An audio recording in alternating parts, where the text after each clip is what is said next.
dokTOrum versus dokTOrum. Which is which?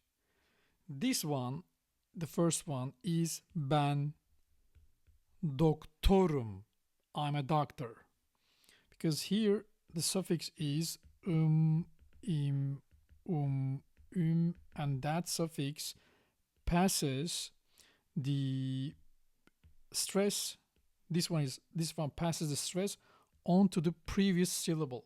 In that case, it's this to. Okay. So the other one is my doctor, which is, yes, as you can guess, benim doktorum. Doktorum.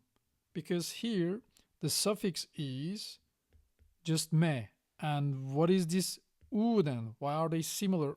I mean, the same.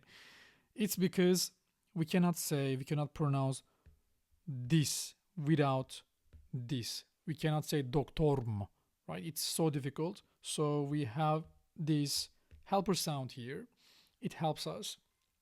But this guy wants the attention, wants the intonation, the stress on itself. So ben doktorum, I'm a doctor.